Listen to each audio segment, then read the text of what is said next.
Good morning students. Apex college Makrana की online classes में आप सभी छात्र छात्राओं का हार्दिक स्वागत है।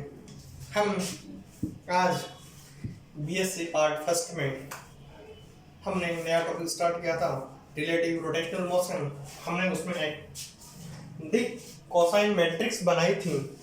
उसके बाद हम आगे के टॉपिक को डिस्कस करेंगे। हमने यहाँ तक पढ़ा था कि यदि रोटेशंस हो रहे हैं तो चूंकि हम मान लेते हैं कि यह इस प्रकार से हो रहा है,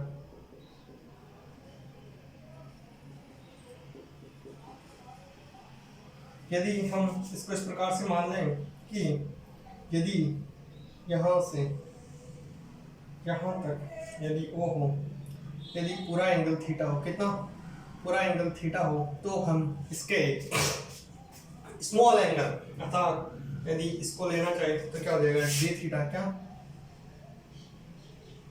ये एंगल कितना होगा, डी थीटा होगा। एंड डी थीटा के साथ यह रेडियस होगी तो ये क्या होगी, ए होगी। यदि ए थीटा प्लस डी थीटा होगा तो ये क्या होगा, ए प्लस डी क्या होगा, ए वेक्टर प्लस डी वेक्टर होगा। एंड जो इसके साथ ये एंगल बनाया जाएगा, इस सेंटर के साथ जो एंगल होगा ये क्या होगा, फाई एंगल। क्या होगा, फाई। कौन सा एंगल होगा, फाई एंगल। ये कौन सा एंगल होगा, फाई एंगल। ठीक है, हमने कल कुछ लिखा था।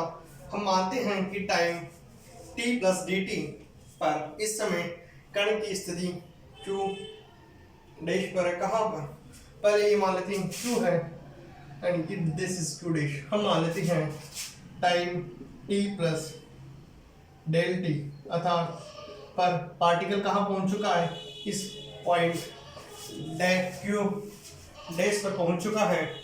यदि पार्टिकल q डैश पर पहुंच चुका तो इसका वेक्टर सदिश क्या होगा, जो देख रहे हैं वेक्टर सदिश, जो डिस्प्लेसमेंट सदिश क्या होगा, a प्लस डी।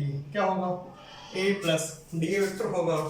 तथा हम देख सकते हैं कि dt टाइम में कण का विस्थापन कितना होगा, q into q dash. dt time में कण का विस्थापन कितना होगा, क्यू डैश कितना होगा, क्यू डैश होगा। अर्थात यदि इस समयांतराल में यदि सदिश a का गुणन कितना है, डी थीटा हुआ, तो q के सापेक्ष कितना होगा, q डी फाई। यदि इसके सापेक्ष थीटा होगा तो इसके सापेक्ष कितना होगा, डी फाई। यदि हम पूरा एंगल ले रहे हैं थीटा तो इसका स्मॉल एंगल कितना होगा, डी थीटा। यदि डिस्प्लेसमेंट यहां से यहां तक हो रहा है तो इस एंगल को हम कहेंगे डी फाई। क्या कहेंगे, डी फाई। हमें पता है q into q dash, q into q dash equal to क्या होगा, डी ए वेक्टर। क्या, डी ए वेक्टर का मैग्नीट्यूड क्या होगा, डी ए वेक्टर का मैग्नीट्यूड होगा। और वह किसके बराबर होगा, यदि यह इसका cos कंपोनेंट होगा तो ये क्या होगा, a साइन थीटा। क्या होगा, a sine theta into D phi, a sine theta into D phi. हमने क्लास 11 में किसी चीज के कंपोनेंट लिखने सीखे। यदि हॉरिजॉन्टल कंपोनेंट है तो cos, और यदि वर्टिकल कंपोनेंट है क्या हो जाएगा, a sine phi, a sine theta, a sine theta into D phi. क्या होगा, और कण का रेखीय सदिश क्या होगा, कण का रेखीय सदिश। रेखीय सदिश का अर्थ है जो भी पार्टिकल है उसका लीनियर वेक्टर क्या होगा, लीनियर रेखीय सदिश या रेखीय वेग क्या होगा, सदिश वेग या वेग हमेशा सदिश में होता है। तो क्या होगा, D a by D t. यहां पर a क्या है, a is not acceleration, a क्या है, ए डिस्प्लेसमेंट है, क्या है, ए डिस्प्लेसमेंट है, जो कि हम इस प्रकार लिख सकते हैं कि इसको लिख सकते हैं ए sine theta D phi by D T. क्या लिख सकते हैं? ए sine theta D phi by D T. D phi by D T को हम क्या लिख सकते हैं? इसको लिख सकते हैं ए साइन थीटा इंटू ओमेगा। हमें पता है d phi by D T. D phi by D T क्या है? किसी भी पार्टिकल की एंगुलर वेलोसिटी है, जहां D A by D T की दिशा डी ए की दिशा ही होगी, जो कि ए प्लस ओमेगा तल के लंबवत है। हमें पता है कि d phi by D T क्या होता है? Angular velocity. क्या होता है? एंगुलर वेलोसिटी को किस दर्शाया है? ओमेगा से, तो वैल्यू आई ए साइन थीटा ओमेगा। ठीक है, इसके बाद हमें पता है D A by D T क्या होगा? D A by D T मतलब डिस्प्लेसमेंट पर यूनिट टाइम को क्या कहते हैं? ए sine theta omega sorry omega A sine of theta. हमें पता है, क्योंकि हम यदि इसकी डायरेक्शन लेना चाहेंगे तो क्या हो जाएगा? एन के क्या? एन के यदि हमें पता है जो डी ए किस डायरेक्शन में होगा, डी ए इसके परपेंडिकुलर है, साइन 90 की वैल्यू क्या होती है? 1 होती है, तो d A by D T equal to होगा ओमेगा ए एन के।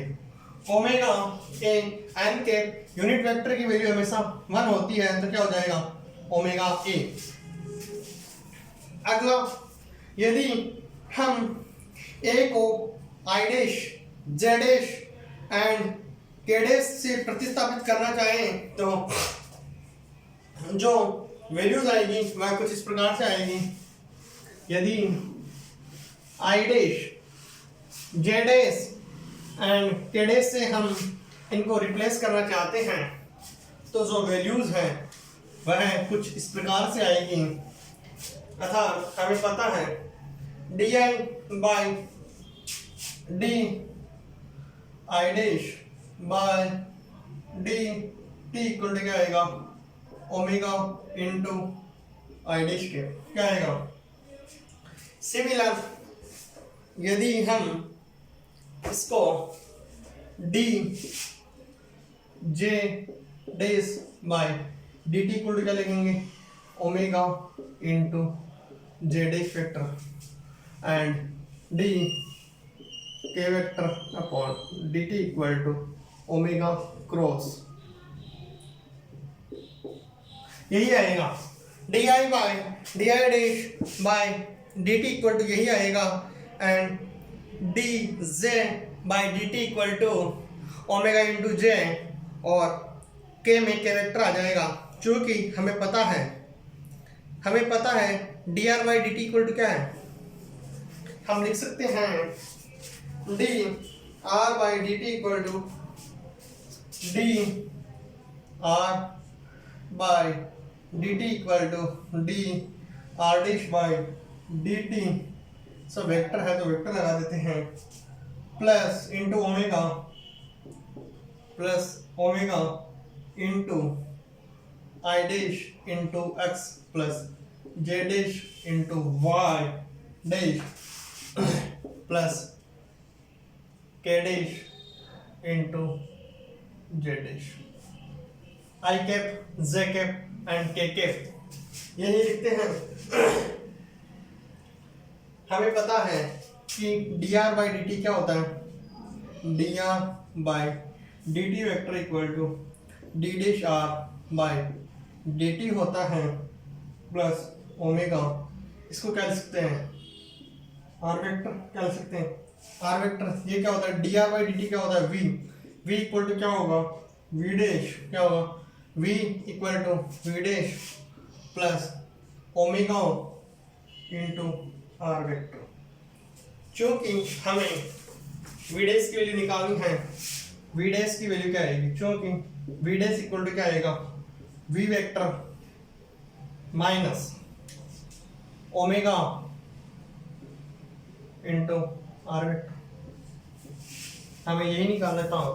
वी डैश इक्वल टू क्या आएगा, v minus omega cross r, omega cross r. यह था वेलोसिटी का ट्रांसफॉर्मेशन।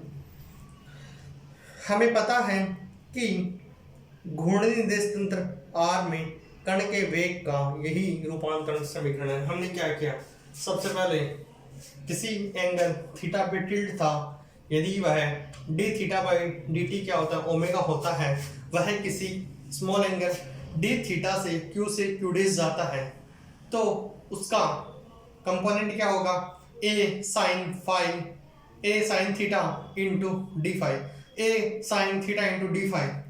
ठीक है, उसके बाद हमने उसको क्या किया, डिफरेंशिएट किया तो क्या आया, A sine theta into D phi by D T, वह क्या होता है, D A by D T क्या होता है, वेग। हमने वी निकाला, उसके बाद X dash Y dash and Z dash को I cap dash Z dash cap and के कैप डैश से हमें केवल डिस्प्लेस किया है। यह सीधी सी इक्वेशन है। यदि आई के साथ लेना है तो क्या होगा, आई डायरेक्शन में omega x y z, x में आई कैप, वाई में जे कैप एंड जेड में के कैप होते हैं। तो हमने जो इक्वेशंस थी उनमें वैल्यू पुट की और हमारे पास कुछ रिजल्ट्स आए। अब हम निकालेंगे त्वरण का रूपांतरण। दूसरा है त्वरण का रूपांतरण अर्थात transformation of acceleration, transformation of acceleration. जो हमने वेलोसिटी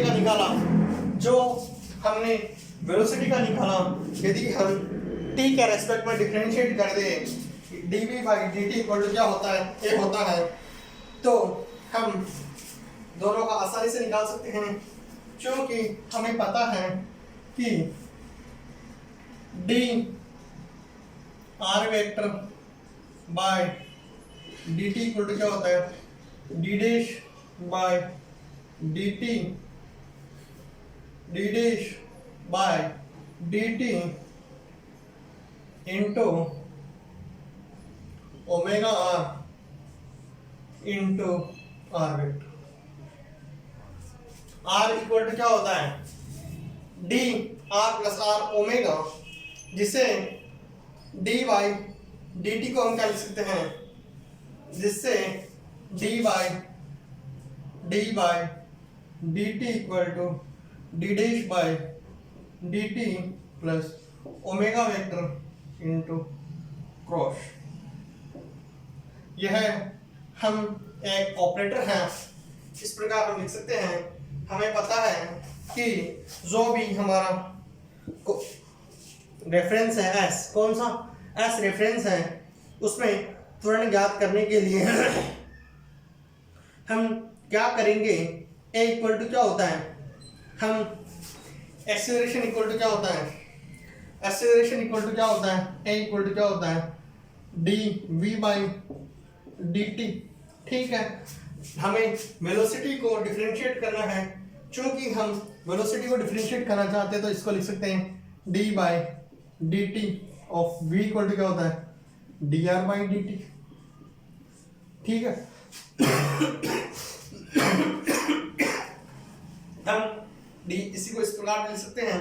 हमें डी बाई डी टी को क्या लिख सकते हैं, डी बाई डी टी को लिख सकते हैं D dash by D T plus omega cross, वहां पर लिखेंगे into D are by D T into D are by D T. तो किस प्रकार से रिलेशन आएगा, हम लिखते हैं डी डैश की जगह डी डैश लिखेंगे by D T plus omega vector cross.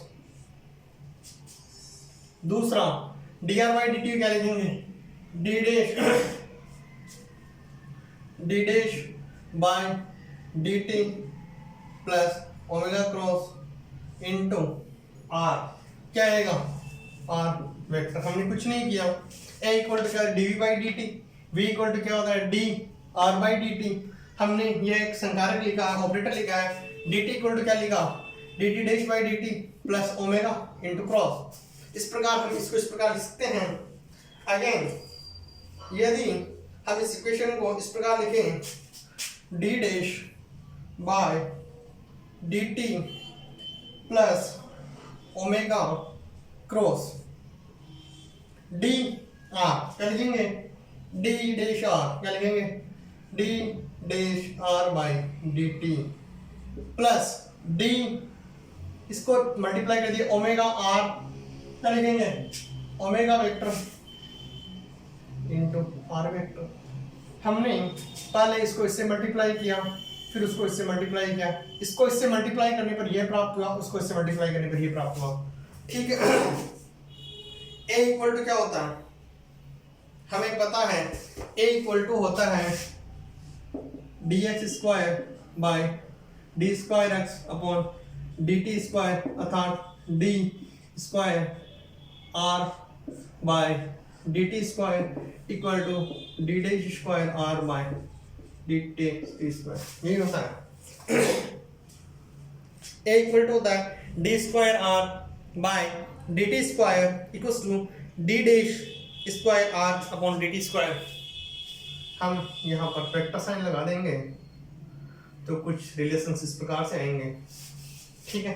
Acceleration क्या होता है, एक्सेलरेशन अर्थात त्वरण क्या होता है, किसी भी विस्थापन का यदि हम एक बार अवकलन करते हैं, डिफरेंशिएशन करते हैं तथा वेग का अगेन डिफरेंशिएशन करते हैं तो हमारे पास त्वरण आता है। अर्थात किसी विस्थापन का दो बार टाइम के रेस्पेक्ट में डिफरेंशिएशन करने पर हमारे को ए प्राप्त होता है, अर्थात एक्सेलरेशन प्राप्त होता है। हम ए के लिए आगे कंटिन्यू करेंगे इसे।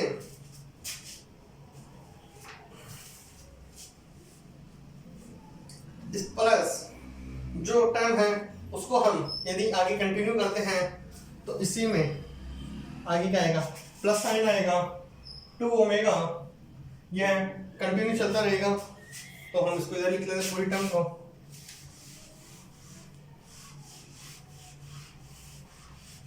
उसको क्या लिख सकते हैं, A equal to D dash square R by D T square equals to plus 2 of omega into D dash R vector by D T plus omega cross R vector.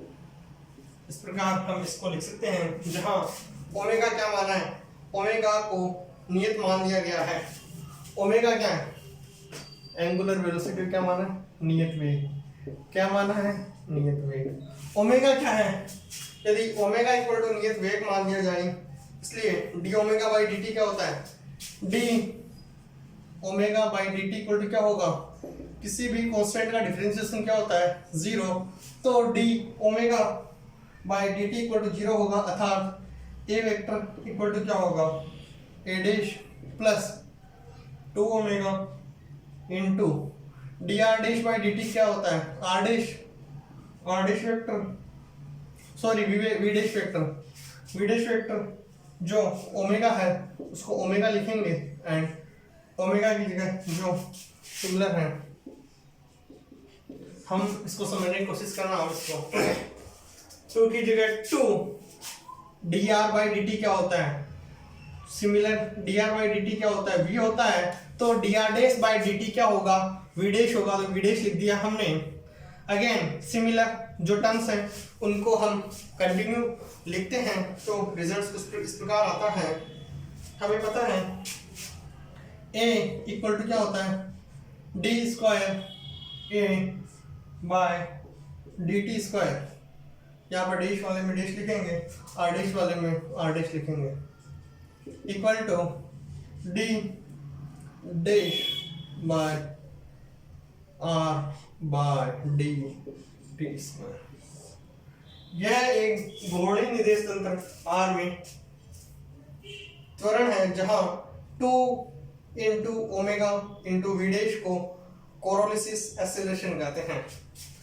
जो ये है, जो ये टर्म है हमारे पास 2 ओमेगा क्रॉस वी डैश, इसको क्या कहते हैं, कोरोलोसिस। क्या कहते हैं, कोरोलोसिस।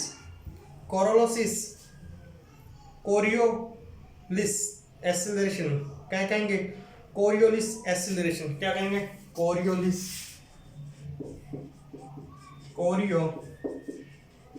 त्वरण, क्या कहेंगे?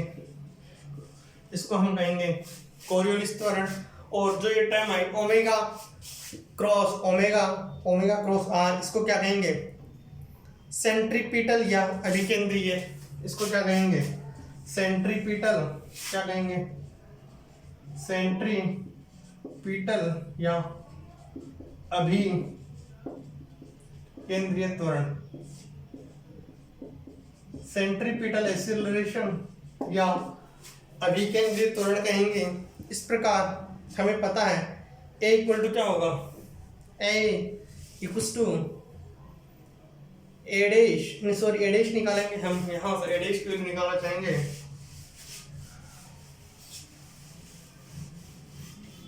हमने जो टर्म्स थी उनको लिखा, हम A डैश क्यों निकालना चाहेंगे तो क्या हो जाएगा? A dash equal to A minus 2 omega V dash minus omega.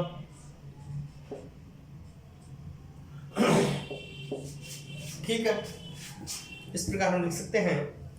यह समीकरण जो भी 16 है, ये क्या है? त्वरण का रूपांतरण है। क्या है? त्वरण का रूपांतरण। इसको क्या कहेंगे? Coriolis acceleration. इसको क्या कहेंगे? सेंट्रीपिटल या अभिकेंद्रीय त्वरण। अगला टॉपिक है हमारा बल। यदि हम इसको किसी एक यूनिट मास से मल्टीप्लाई कर देते हैं तो बल आ जाएगा, जो हम नेक्स्ट क्लास में डिस्कस करेंगे। तब तक मैं आप सभी स्टूडेंट्स का अपेक्स कॉलेज मकराना परिवार की तरफ से बहुत बहुत आभार ज्ञापित करता हूँ। Again thank you so much.